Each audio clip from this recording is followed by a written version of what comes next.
All right, here we go. Today we have trap queen Rashia Wilson. Earlier this year, Rashia was released from federal prison after serving 13 years of a 21-year sentence for tax fraud amounting to over $3 million. Her case made national headlines where she was coined the queen of tax fraud and earned an episode of American Gangster Trap Queens on BET. Rashia, welcome to Vlad TV. I'm grateful to be here. Well, you have a very interesting story, so I want to start at the very beginning. So, born and raised in Tampa, Florida. Right, Now, your mom had you when she was really, really young. right. How old was she? I'm not sure how old my mom was, but I know she birthed 7 women, and the youngest is 32, and the oldest was born in 72. So, and I'm the third baby, so you gotta do the math. Okay, so she was about maybe 14 when she had her first child? Probably so, yeah. Okay, and there were 7 kids? Yep, 7 girls, no boys. 7 girls, no boys. What are the odds of that? Wow, yes. 7 girls in one Okay. household. Okay, and how many fathers were there, or was it all the same father? She got 2 kids. 2 of us got the same dad, so she got 6 baby daddies. 6 baby daddies, 7 Yes. kids. Wow. So how many of the fathers were actually involved in the kids' lives? One, my little sister's dad. Both basically, all of us had our same dad, but 2, like I just said, and like she raised us by herself. But she was with my little sister's dad for like 30 years. So he kind of raised us, but not raised us. We really raised ourselves.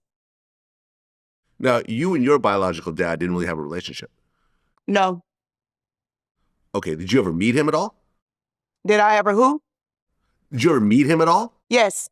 My dad actually, so at the age of 2, my dad went to prison for, I think it was like assault. He went to prison for assault, and while in prison, he caught 15 extra years for attempted murder. So he basically was in prison all of my life. But once he got out, yes, we had a good relationship, but it was just every time he visited the streets because he lived in prison. He got out, went back, got out, went back. And I just recently lost him January of this year. 2 months Sorry before for I your came loss. home. Sorry for your loss. Thank you. Okay. Now, not having a dad around and having siblings that did have a dad around, did that kind of bother you growing up? It really didn't it bothered me once I got older, but as a child, it was basically like my mom was all I knew anyway. So I didn't really fiend for a dad because my little sister dad was there. So it didn't really bother me until I got older, and I needed that father figure in my life. Well, originally you guys were in a house, but Mhm. then things started to go bad and you guys moved to the projects. So I was born in Ponce de Leon in College Hill Projects, and we moved from College Hill Projects to Ponce de Leon Projects. And back then they was giving like I think it was called HUD or something, where they was giving families like first time home buyers, you can get a house for cheap. So my mom ended up moving into a house, which the mortgage was only $300, but she was caught up in her addiction, so she wasn't able to keep up the house. So we moved out the house and moved back to the projects. How old were you when your mom first started getting addicted?